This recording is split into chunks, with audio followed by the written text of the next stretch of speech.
벌써 신명기 10번째 시간입니다. 오늘 설교 제목 보셨습니까? 하나님의 말씀을 가지고 논다고. 거기에 제목 보시면 하나님의 말씀을 하고 콤마를 했어요, 제가. 이 제목을 어떻게 해야 될 것인가.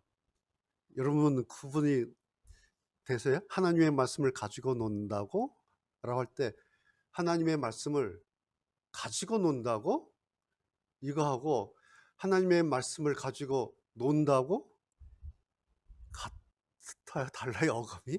제가 드리려고 싶은 말씀은 하나님의 말씀을 가지고 논다고, 이런 오늘 제목이거든요. 그래서 이게 잘 전달될까 안 될까 해서 제가 제목에 하나님의 말씀을 하고 콧말 찍고 가지고 논다고 이렇게 제목을 잡았어요. 의미가 구분이 되는지 잘 모르겠어요. 여튼 요 말씀을 좀 드리려고 합니다. 우리가 지금 신명기 오늘 18장까지 왔는데요. 신명기 늘 제가 말씀드릴 때마다 모세의 마지막 설교죠. 그런 점에서 유언과도 같은, 모세로서는 자기 백성들에게 남기는 마지막 유언과도 같은 그런 말씀이죠. 유언 뭘까요?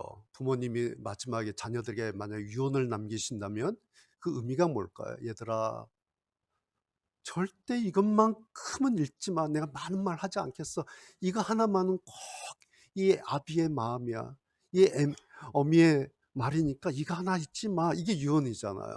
아마 모세가 그런 심정 아니었을까. 꼭 이렇게, 이거 하나만은 꼭 이렇게 하길 바란다. 그것이 이제 유언이기도 하고 모세의 마지막 설교이기도 합니다. 그래서 오늘 우리는 이제 신명기를 이렇게 쭉 읽어갈 때 모세가 당신의 마지막 말로 무엇을 강조했을까? 이걸 이제 찾아내는 것이 신명기를 읽는 목적입니다. 오늘 우리가 18장을 읽었는데요. 읽어보면 하나님께서 싫어하시는 일이 이런 거다라고 몇 가지 일들을 이렇게 쭉 나열하죠. 그 일들은 뭐냐면 이제 가나안에 들어갈 터인데 그 가나안에 이미 살고 있는 그 원주민, 이스라엘 백성들을 말하면 이방인들이죠. 가나안 원주민들, 그 사람들이 지금 하고 있는 못된 일이 있는데 그거 하나님 싫어하신다라고 이제 모세가 말한 거예요. 예를 들면 10절이죠. 아들이나 딸을 막 불로 태워서 제물로 바치는 그런 이방인들의 제사, 그 하나님께서 싫어하신다. 무당, 거의 점쟁이, 뭐 마술사, 주문을 외운 자, 혹은 진언자, 이렇게 또 말하는데요. 혹은 귀신을 막 불러내는 사람들, 예, 예. 귀신, 뭐 무당들 막 귀신 불러서 하지 않습니까? 혹은 초혼자, 죽은 사람의 영을 불러서 대신 이야기하고 물어보는 그런 일들, 우리 한번 영화나 이런 데 보면 많이 나오죠. 하나님께서 이런 일을 싫어하신다라고 이제 말씀을 하시죠. 뭐겠어요? 그러니 너희들 나중에 가나안 땅에 들어와서 그들이 하는 거 본받아서 그렇게 하지 마. 그거 하지 마. 하나님께서 가나안 사람들을 몰아내시는데 그 이유가 다른 게 아니다. 이런 것 때문에 하나님께서 가나안 땅 원주민을 몰아내시는 것이다 라고 못을 탁 박아요. 그러니까 이 듣는 사람들은, 이스라엘 백성들은 무슨 마음이 들겠어요?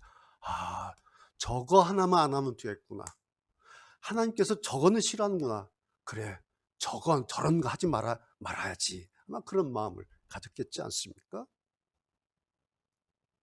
자, 가나안 사람들은 그런 방식으로 무당이나 초혼이나 혹은 막 귀신을 불러내고 뭐 별의별 짓을 하면서 소위 자기네 신을 이렇게 접속을 하죠. 예. 제사를 지내고 접속을 해요, 신을. 그렇다면 이스라엘 백성들은, 하나님의 백성이, 이스라엘 백성들은 어떻게 해야 합니까? 라고 할 때 하나님께서 예언자 한 사람을 세워라 라고 말씀을 하시죠. 그런데 여기서 말하는 예언자는, 우리가 흔히 예언자 하면은 어감이 있죠. 선행학습이 있어요. 이 사람이 뭔가를 보고 이렇게 얘기해 주는, 앞날을 미리 가서 보고 이 사람에게 너의 앞으로 동쪽으로 가, 서쪽으로 가, 뭐 이런 게 있는데, 성경에서 말씀하고 있는 예언자는 그런 뜻이 아니에요. 성경에 오늘 특별히 신명기에서 말씀하고 있는 예언자라고 하는 것은 전달자란 얘기예요. 전달자. 그러니까 미래에 일어날 어떤 것을 자기가 미리 보고 그것을 이야기해 주는, 소위 예언해 주는 그런 의미에서 예언자가 아니라 하나님께서, 우리가 선지자라고 하지 않습니까? 선지, 미리 안다라는 거죠. 어떻게 아는가? 자기가 보고하는 게 아니라 하나님께서 미리 알려줘요.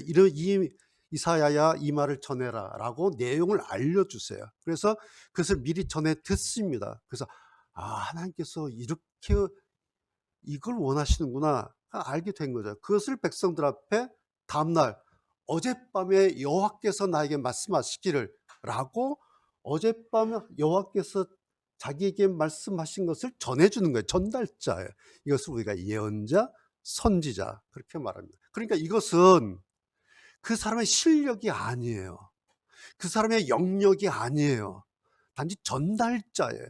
그러니까 전달자로 부르심을 받은 하나님의 종이에요. 종. 그러니까 딱 하나요. 예언자 혹은 선지자는 딱 하나만 하면 됩니다. 뭐 하면 되겠습니까? 종 노릇 하나만 하면 돼요. 그럼 이게 포인트예요. 예언자든 선지자든 딱 하나만 보십니다. 하나님께서 내 종 노릇 잘하는가, 내가 이 말 했는데 이 말 그대로 잘 전했나 안 했나, 요것만 봅니다. 이것이 구약에서 말씀하는 예언자 혹은 선지자라고 하는 개념이에요. 성경의 마지막 선지자가 세례 요한이죠. 세례 요한이 이런 말씀하죠. 예수님께서 지나가시니까 보라, 세상 죄를 지고 가는 하나님의 어린 양이로다 라고 선언을 합니다. 그래 놓고 자기는 뭐라 말합니까? 그런데 나는 저분의 신들매 신발끈 풀 자격도 없는 사람이다 라고 말합니다. 어마어마한 예언을 합니다. 저분은 세상의 죄를 지고 가는 어린 양입니다 라고 선언을 하면서, 그런데 나는 저분의 신발끈조차 풀 자격이 없어요 라고 말합니다. 이분이 성경의 마지막 선지자예요. 즉 사람들에게 예수님을 소개하고 자기는 역사 뒤편으로 사라졌습니다. 그런데 여러분, 세례 요한이 없어졌나요? 그렇지 않죠. 2000년 지났는데 지금까지, 그리고 앞으로도 영원히 기억이 되는 인물이에요. 사라졌지만 그분이 성경의 마지막 선지자예요. 그 첫 번째, 성경의 첫 번째 예언자, 선지자가 오늘 본문의 모세입니다. 그러니까 오늘 신명기는 이거예요. 전달자로서의 모습과 역할이 어떤 것인지, 그리고 어떤 사람이 하나님의 진정한 예언자인지, 하나님 말씀을 전달하는 사람인지, 선지자인지 그 모델을 보여주는 것이 오늘 28장 신명기 이 장면입니다. 자, 여러분 18절 한번 보십시오. 성경. 예언자는 어떤 일을 해야 되는 건지 여러분 18절 보세요. 18절. 여호와 내가 그에게, 그러니까 선지자 예언자에게 할 말을 미리 일러주면, 이게 첫 번째예요. 예언자는 그는 내가 명령한 모든 것을 뭐예요? 가감 없이 모든 것을 저들에게, 세 번째, 전할 것이다. 여기 일러주면 모든 것을 전할 것이다. 요 세 가지가 18절, 요 세 가지가 예언자가 하는 역할이에요. 역할. 그 다음 19절 보세요. 그런데 이 예언자는 나를 위해 말할 것이다. 이게 뭐예요? 예언자의 사명이에요. 그러니까 18절, 19절은 성경에 말씀하는 예언자의 역할이 뭔지, 예언자는 어떤 사람인지, 그 예언자에 대한 정의를 분명히 해주고 있어요. 두 절에. 그러니까 예언자는 예언자로서 이런 사명, 전달자로서의 종로로서 잘 해야 된다, 이런 거겠죠. 자, 여기에 없는 게 있어요. 예언자의 사명과 예언자의 역할에 없는 게 있어요. 뭘까요? 예언자 자기의 목적이 없어요. 예언자가 자기가 하고 싶은, 자기가 말하고 싶은 자기 어떤 게 없어. 이게 예언자예요. 그런데 만약에 이 예언자가 이런 사명, 이런 역할을 제대로 잘 하지 못하거나 혹은 안 하면 어떻게 된다고 했어요? 20절 죽을 것이다. 이렇게 해서 무서운 말씀하세요. 예언자를 내가 세우는데 이 예언자가 이런 역할을 안 하거나 이런 사명을 안 하면 내가 여호와 내가 죽이겠다. 엄청나게 무서운 말씀을 하세요. 그런데 죽이겠다는 표현에 어떻게 표현하시냐니까 마치 가난 이방 민족이 하는 그 무당이나 점쟁이나 마술사 주문해온 사람들, 귀신을 불러내는 사람들, 뭐 초혼자들을 그런 것들을 없애듯이 내 말대로 하지 않은 예언자는 내가 죽이겠다. 그러니까 그런 예언자는 그런 부류로 취급하겠다는 거예요. 너무 저는 이 신명기 18장 준비하면서 막 뜨끔뜨끔하고 무서워요. 그러니까 하나님께서 하나님의 종을 구약에 예언자를 취급할 때 하나님 뜻대로 하나님의 그 법칙대로 하지 않으면 마치 무당을 죽이듯이 죽이겠다. 초혼자를 죽이듯이 죽이겠다. 라고 똑같이 동급을 취급해버려요.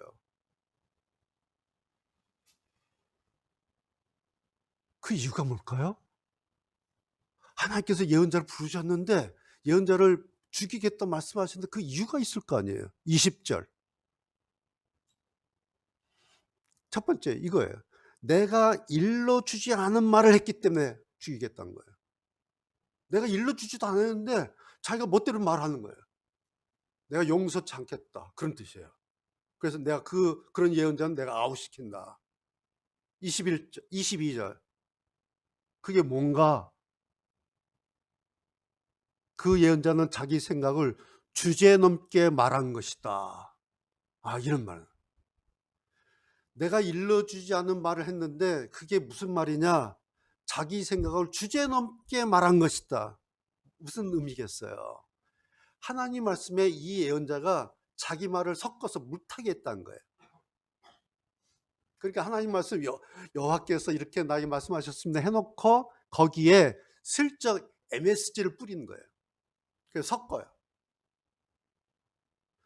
어제 여호와께서 자기에게 한 말은 여기서부터 여기까지인데 요거만 전하면 되는데 거기에 자기가 하고 싶은 MSG를 슬쩍 뿌려요. 여러분 식당에서 그럴까요? MSG 뭐 뿌린다 합시다. 왜 그럴까요? MSG 뿌리는 이유 있죠. 왜요? 손님들 몰래 뿌려서 맛있게 해서 다음에 또 오게 하려고. 이 집 가면 맛있어요. 근데 뭔가 있는 거예요. 물론 다 그렇다는 얘기는 아니라 그런 거잖아. 예를 들자면 뭔가 여호와의 말씀에 MS를 싹 뿌리면요, 이게 달콤해지는 게 있어요. 이걸 예언자들이 알아요. 왜? 저도 지금 여러 표정들 이렇게 보고 있잖아요. 하다가 여러 표정의 피드백을 지금 보고 있다고요. 여기다가 뭘 탁 뿌리면요, 갑자기 표정이 해져요. 해피해져요. 그러면 알게 되는 거예요. 내가 요걸 뿌리니까 사람들이 좋아하는구나.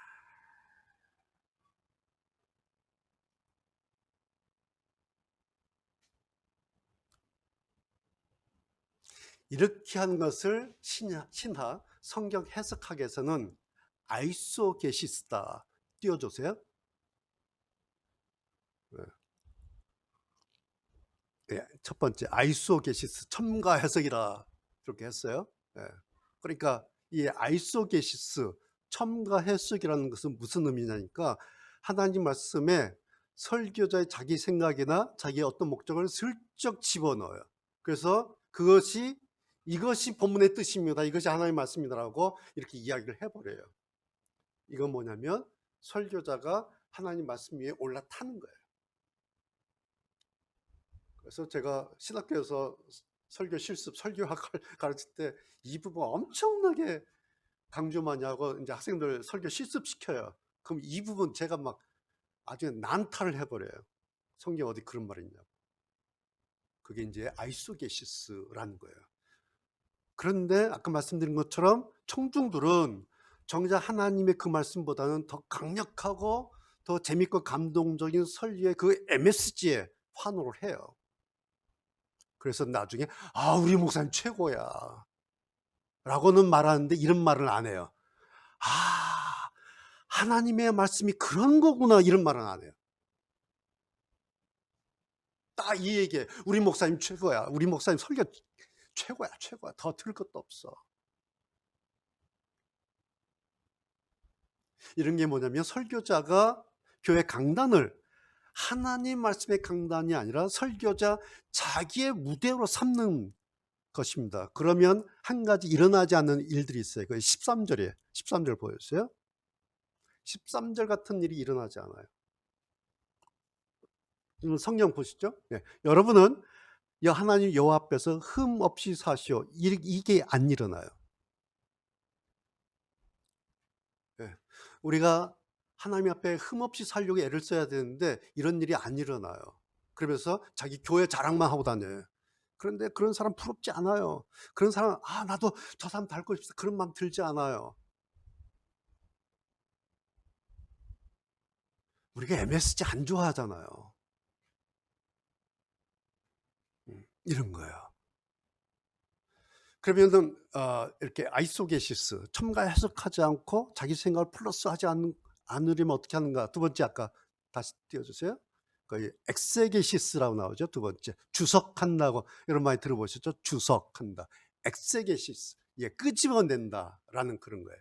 그러니까 본문의 말씀의 속뜻을 풀어서 설교자가 밖으로 끄집어내는 것을 엑세게시스한다, 주석한다 그렇게 말합니다. 이것이 이제 성경을 해석하는 겁니다. 그래서 해석한 다음에 이제 설교 시간을 이렇게 전달하는 거예요. 제가 여러분에게 이제 전달하는 겁니다. 신명기 18장을 해석해서 여러분에게 전달을 이렇게 하고 있지 않습니까? 그러면 여러분께서 들으시면서 오늘 신명기 18장 9절부터 22절 본문의 의미가 그런 거구나 라면서 하나님의 뜻을 우리가 알게 돼요.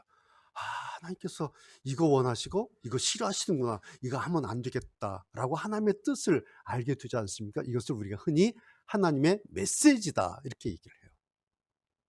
하나님의 뜻이 뭔지 성경을 통해서 알게 되는 것을 메시지다.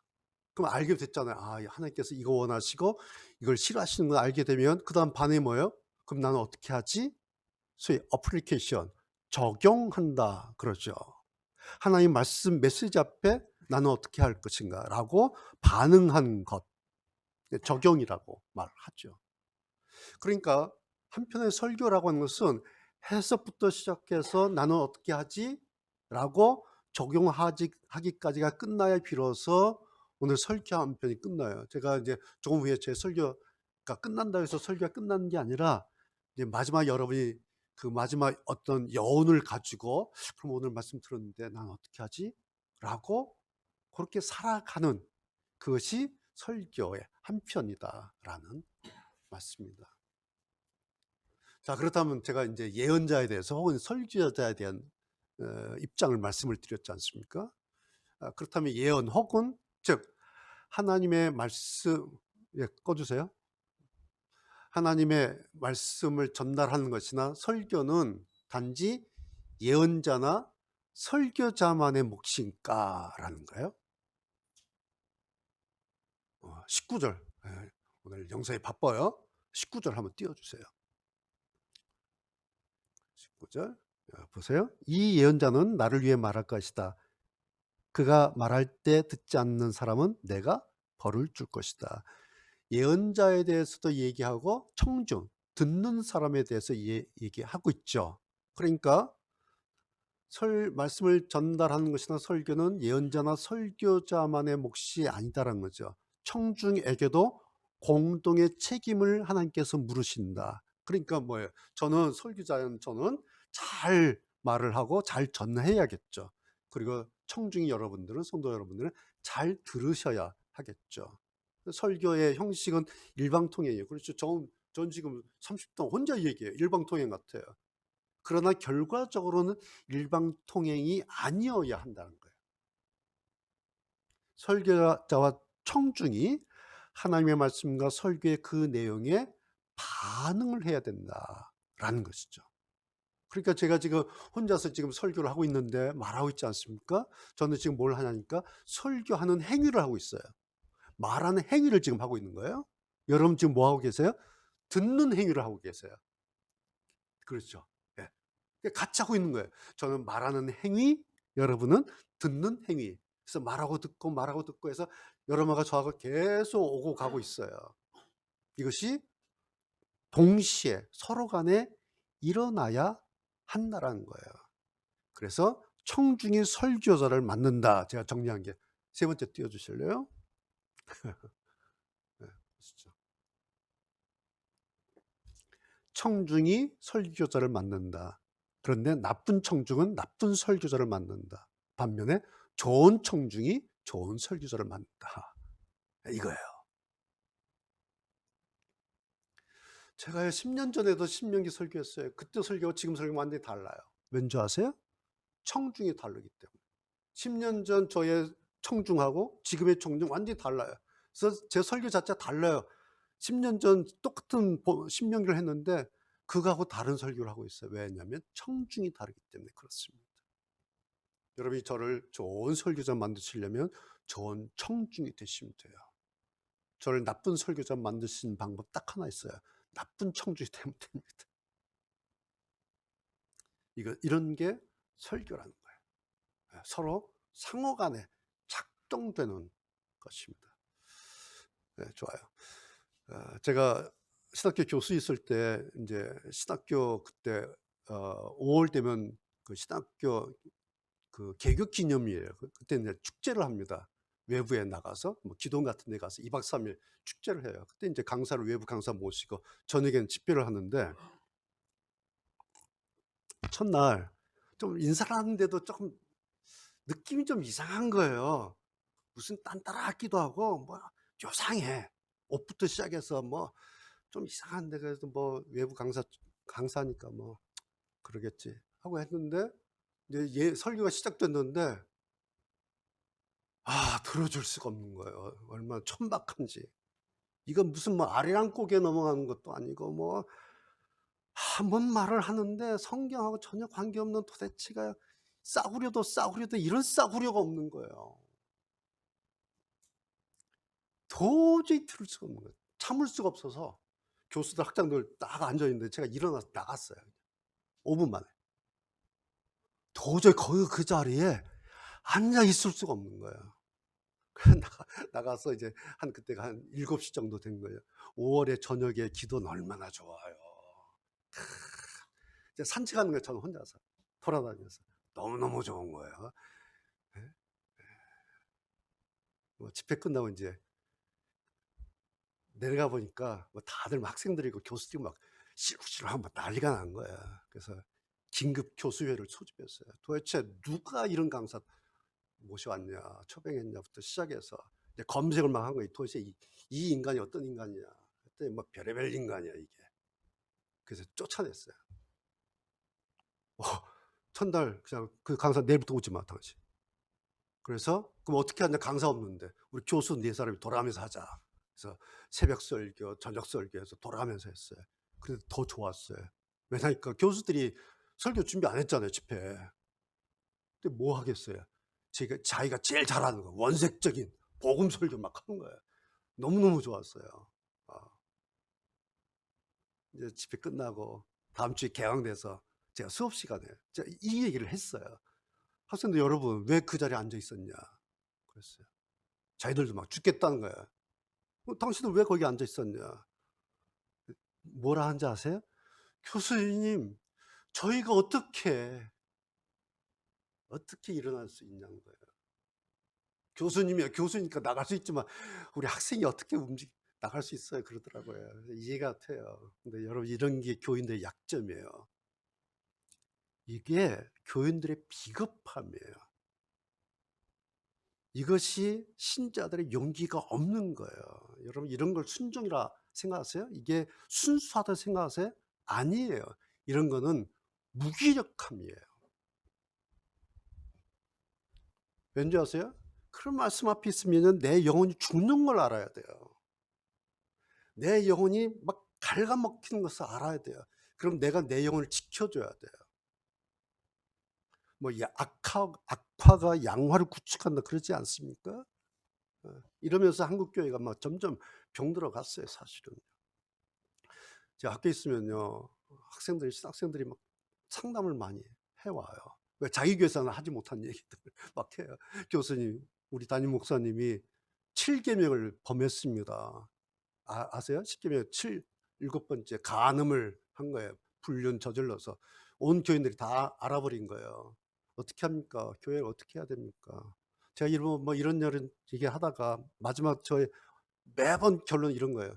간단하다. 교인들이 그 교회 다 떠나는 거다. 그래서 그 목사가 더 이상 그 교회에서 목회하지 못하도록 만들면 된다.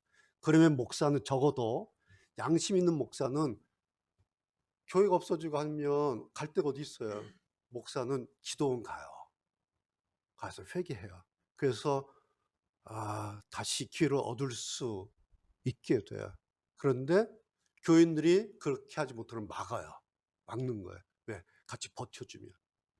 이건 이론적인 이야기예요. 실제로 이런 일 일어나지 않아요. 그렇게 할 수 있는 교인과 그렇게 하는 교회 없어요. 그런데 그러면서 교회는 점점 더 천박해져 가고 있고, 그러면서 교회는 교회로서의 모습을 잃어갑니다. 그리고 그러면서 믿지 않는 사람들에게 관심을 잃게 되고 그들에게 신뢰를 교회가 잃게 되는 겁니다. 누구 책임일까요? 목사와 교회 상호 책임이에요. 그런데 왜 이렇게 될까? 그 이유가 뭘까? 이제 이거 고민해야 돼요. 교회들 다 알면서 왜 이런 일이 일어날까? 목사든 이유는 딱 하나예요. 제가 볼 때는 목사든 교인이든 하나님 말씀에 관심이 없으면 이렇게 되는 겁니다. 하나님 말씀에 관심이 없으면. 자, 19절 20절 다시 봅시다. 19절 20절 19절 이 언자는 나를 위해 말할 것이다. 그가 말할 때 듣지 않는 사람은 내가 벌을 줄 것이다. 하나님 말씀에 관심이 없다는 거예요. 20절 내가 일러주지 않은 말을 내 이름으로 말하거나 다른 신들의 이름으로 말하는 예언자는 죽을 것이다. 예언자인데 하나님 말씀에 관심이 없는 거예요. 그러니까 하나님 말씀이 있긴 있는데 그 옆에 그냥 덮어놔요. 그러니까 자기가 하고 싶은 말 그대로 해요. 그러면 이런 짝 난다는 거예요. 19절 20절 구약 때만 No. 여러분 오늘 말씀 우리가 신명기 구약 신명기를 읽고 있는데요. 이건 단지 신명기 그 당시에 이스라엘 민족에게만 해당되는 말씀이 아니라는 사실에 우리가 두려움을 가져야 돼요. 이건 그때 그 사람들 이스라엘 백성들 이거 3,500년 전 일이야. 이건 구약의 일이지. 확인해 드리겠습니다.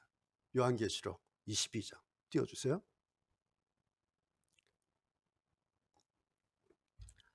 요한계시록 성경의 맨 마지막 결론 부분이에요. 요한계시록 22장이 성경의 마지막 장이죠. 22장 18절 이 책에 기록된 예언의 말씀을 듣는 모든 이들에게 경고합니다. 만일 누구든지 이 말씀에 다른 것을 덧붙이는 사람이 있으면 하나님께서 이 책에 기록된 재앙을 그에게 내리실 것입니다. 19절 만일 누구든지 이 예언의 말씀에서 어느 하나라도 빼는 자는 하나님께서 이 책에 기록된 생명나무와 거룩한 성에 참여할 특권을 빼앗아 버리실 것입니다. 두 가지 눈에 띄죠. 다른 것을 덧붙이는 사람, 하나라도 빼는 사람, 아웃이다. 그거예요. 이 18절, 19절 두 개를 합치면 이런 얘기예요. 내 말 가지고 장난치지 마. 이 얘기예요. 하나님 말씀 가지고 너희들 마음대로 장난치지 마. 그래서 저는 사실은 이 말씀 무서워서요. 내 마음대로 못해요. 그리고 내 마음대로 안 해요. 왜요? 나중에 천국 가서 여러분 만나야 되잖아요. 여러분들 다 천국 들어왔는데 내가 천국 못 들어오면 여러분 못 만나잖아요. 난 이게 너무 무서운 거예요. 근데 여기 그렇게 돼 있잖아요. 난 이 말씀 그냥 믿는 사람이에요. 왜? 성경 하나의 말씀이니까. 저는 성경을 그냥 믿어요. 근데 여기 보니까 장 목사 너 다른 거 붙일래? 너 하나 뺄래? 아웃이야 너. 그럼 나는 천국 우리 성도들, 우리 아버지, 어머니, 우리 성도들 다 천국 가셨는데 그들 가서 만나야 되는데, 내 아내, 두 아들, 우리 성도들 여러분들 다 만나야 되는데 나만 못 나면 나만 바보 되는 거예요. 그죠? 난 그렇게 안 할 거예요. 내가 덧붙이지 안 하고 말지. 내가 빼지 않고 말지. 그래서 저는 확고하게 결심을 해요. 하나님 말씀에 다른 것을 덧붙이는 것. 하나님 말씀에 어느 하나를 내가 불편한 것을 빼버리는 것. 이것이 오늘 설교 제목이에요. 하나님의 말씀을 가지고 논다고. 이게 노는 거예요. 하나님의 말씀을. 내가 마음대로 빼고 더하고 빼고 더하고. 핸들링을 내가 해요. 여러분, 우리는 목사나 성도 여러분들이나 우리에게는 하나님의 말씀을 핸들링할 수 있는 권한이 없어요. 우리의 권한 하나는, 의무 하나는 딱 하나, 하나님 말씀에 순종하는 거예요. 하나님 말씀 앞에 맞아요, 그렇게 할게요 라고 하는 것밖에 우리에게는 아무 권한이 없어요. 천하의 어떤 목사를 하더라도 덧붙일 권한이 없어요. 이게 오늘 설교 제목이에요. 하나님의 말씀을 가지고 논다고? 그런데 아쉽게도 이런 일들이 우리 주변에는 너무너무 비일비재해요. 목사들만, 설교자들만 그런다고 생각하세요? 아니에요. 평신도들도 숱하게 그러고 살아요. 왜 그런 줄 아세요? 왜 우리가 성경을 막 붙이고 빼고 막 성경 하나님 말씀 가지고 마음대로 가지고 노는 그 이유가 뭔지 아세요? 성경을 몰라서. No. 반대예요. 성경이 너무 익숙해져서 그래요. 성경이 이제 너무 익숙해져요. 한국교회가 한 150년을 성경을 들은 거예요. 여러분 1년에 설교를 몇 편 듣습니까? 몇 번 듣습니까? 이제는 성경이 모든 사람들에게 너무 익숙해져요. 그래서 사실은 성경을 얘기해 줄 필요도 없어요. 왜? 믿는 사람이나 안 믿는 사람 대충 다 알아요. 근데 하나야. 성경을 많이 알았다고, 성경을 많이 읽었다고, 성경을 많이 요즘 쓰잖아요. 다 귀한 일이에요. 많이 알고 공부하고 많이 읽고 다 귀한 일이에요. 그런데 그래서 13절이 사람이 되는가라는 거예요. 13절, 오늘 13절. 뭐예요? 여러분은 하나님 요 앞에서 흠없이 사시오. 이게 됐냐라는 거예요. 개역성경에서는 너는 내 하나님 요 앞에 완전하라. 무슨 천사대라는 말씀 아니죠? 우리가 어떻게 뭐 흠결 없는 사람 돼요? 그런 얘기가 아니에요. 여러분, 우리가 성경 공부하고요, 성경 알고 성경 묵상하고 이렇게 오늘 좀 성경 듣게 되면 그 결과가 여러분 어떻게 돼요? 딱 하나요. 오라 나는 곤고한 자로다. 이게 성경을 알게 된 결론이에요. 성경을 알게 되면 나의 부끄러움을 보게 되는 거예요. 성경을 알게 되면 나의 부족함을 보게 되는 거예요. 성경을 알게 되면 내가 어떤 존재인지 보여요. 하나님 앞에서 내가 얼마나 초라한 존재인지, 그래서 나도 모르게 성경을 알게 되면 옷깃을 여미게 돼요. 그리고 저절로 하나님 말씀 앞에 머리를 숙이게 돼요. 여러분, 이건 단순한 열등감 같은 게 아니에요. 이것은 사람들이 생각하는 어떤 습관적인 죄책감 이런 게 아니에요. 무슨 열등감, 죄책감 이런 게 아니에요. 이거 뭔지 아세요? 이것이 바로 하나님 앞에서의 겸허예요.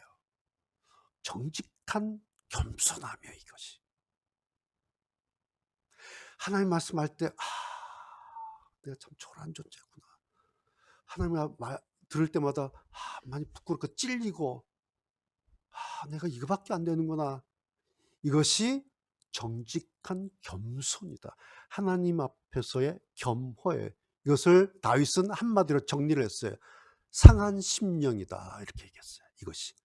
그리고 이런 마음으로 주님 앞에 앉아있는 사람을 상한 심령의 예배자다. 만약 여러분께서 이런 마음으로 이 시간 말씀을 들으면서 막 서로 부끄러움을 느끼고 초라함을 느끼고 하나님 앞에 참 내가 그런 존재구나 라고 지금 앉아있으면 그것이 가장 높은 수준의 영적인 단계입니다. 뭐 불 받고 뒤집어지고 뭐 이런 게 아니에요.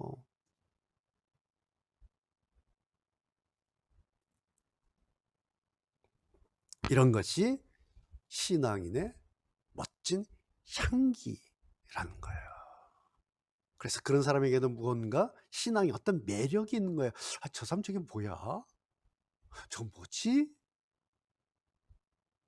이런 거예요. 이제 말씀 정리합니다. 설교자는 물론 지금은 이제 예언자 없어요. 오늘 우리 시대에 예언자 없죠? 예, 예언자 시대 이미 벌써 다 끝났어요. 지금은 말씀의 시대고 말씀 전달의 시대예요. 그 목사님들은 다 말씀을 전달하는 종들이에요. 그래서 하나님께서 이 성경 말씀으로 오늘 우리에게 말씀을 하세요. 근데 성경 어렵잖아요. 그러니까 신학을 공부하고 전문적으로 연구해서 성경을 해석해서 여러분에게 엑세게시스 주석해서 알려드리는 그 전달자예요. 예언자가 아니에요. 왠지 아세요? 더 이상 필요가 없어요. 성경 하나만 가지고 있어도요. 우리의 구원의 문제, 신앙의 문제 부족함이 없어요. 하고도 남아요. 그래서 성경 외에 다른 거 필요가 없어요. 그래서 설교자는 하나님의 말씀만 그리고 하나님 말씀 전부를 전해야 한다라는 거예요. 두 번째, 설교자는 자기의 목적이 아니라 하나님을 위해서 말해야 된다. 성도들이 하나님 앞에 세워지도록 하나님을 위해서 그렇게 전하는 거죠. 세 번째, 설교자는 하나님 말씀에 자기 생각을 주제넘게 섞어서 말하면 안 된다는 거예요. 하나님의 말씀을 설교자가 자기 마음대로 가지고 놀면 안 된다라는 것입니다. 이거는 이제 설교하는 저에게 해당되는 내용이에요. 네 번째, 여러분, 청중의 성도 여러분들은 이 말씀이 목사가 어떤 목적을 가지고 하는 말인지 아니면 하나님의 말씀인지 여러분들이 분별을 해야 돼요.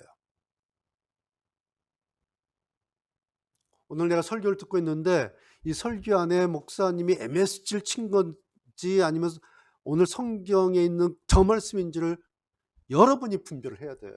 만약에 MS를 쳤는데 그 MS에 반응하면 나쁜 설교자 만드는 거예요. 그리고 성도들은, 청중들은 설교자가 하나님의 말씀을 전하면 그 말씀을 잘 들으면서 그렇게 살려고 그래, 저 그렇게 말씀대로 살아야지라고 애쓰면 된 겁니다. 자, 결론은 이거예요. 전하는 설교자든 아니면 듣는 청중의 성도들이든 그렇게 했는지 안 했는지 그 여부를 어떻게 알 수 있는가? 그 열매로 알 수 있어요. 열매로. 오늘 13절 또 나와요. 하나님 앞에서 흠없는 사람으로 변해 갔는지에 달려 있어요. 아까 말씀드린 것처럼 말씀 많이 듣고 예수 10년, 20년 믿으면 천사가 돼야 될 수가 없어요. 그런 얘기가 아니에요. 말씀을 들으면서 내가 어떻게 얼마나 변해 가는지. 그러니까 뭐예요? 변해야 될 영역이 남아 있어요. 그 남아 있는 나의 변해야 될 영역으로 내가 얼만큼 가고 있는지 이게 포인트라는 거죠. 그러면서 그 마지막 어떤 열매와 그 어떤 결과물을 가지고 여러분이나 저나 우리 모두 하나님 앞에 그렇게 서게 될 것입니다. 그러나 여러분 어렵지 않아요. 이게 불가능하지 않아요. 여러분 내가 어떻게 흠없이 되지? 염려하실 필요가 없어요. 안심하세요. 어떻게? 어제 있죠. 어제보다 내일에, 지금보다 나중에 조금이라도 흠없는 그런 사람으로 우리가 서게 된다면, 그렇다 해서 계속 이렇게 올라갑니까 우리가? 그러면 천사 되는 거예요. 그렇지 않아요. 가다가 떨어지고 가다가 떨어지고 잘하다가 못하고 하다가 못하고 그래요. 그러면서도 조금씩 그런 사람이 바로 하나님의 말씀을 가지고 놀지 않는 사람이에요. 하나님 말씀 가지고 자기 마음대로 자기 멋대로 이렇다 저렇다 말한 사람은 그 마지막을 장담할 수가 없어요. 우리는 모두 하나님의 말씀 앞에 겸손하고 또 겸손하게 그렇구나. 가야 할 길 멀구나. 그러나 포기하지 않을. 갈 거야. 그렇게 해야지. 그래, 그렇게 해야지. 그렇게 해야지. 계속 앞을 향해서, 내일을 향해서 계속해서 가야 할 그 동력을 하나님 말씀에서 우리가 받는 거죠. 그렇죠? 그런 사람이 멋지게 되는 그리스도인이다. 우리 교회 목표, 신앙은 멋이다. 라고 했을 때, 그냥 그렇게 하다 가면 우리의 신앙이 멋지게 될 수 있다. 여러분의 저나 지금은 부끄럽기도 하고 초라하기도 하고 감추고 싶은 게 얼마나 많아요. 그러나 오늘 이 말씀 들으면서 여기서 멈출 필요가 없죠. 예, 하나님의 말씀 순종하고 또 순종하고 거기에 겸손하게 내 자신을 내어놓을 때 멋진 그리스도인으로 우리가 주님 앞에 그렇게 서게 되어야 할 것이다. 그런 소망을 가지시고 하나님 말씀 앞에 그렇게 우리가 섰으면 좋겠습니다.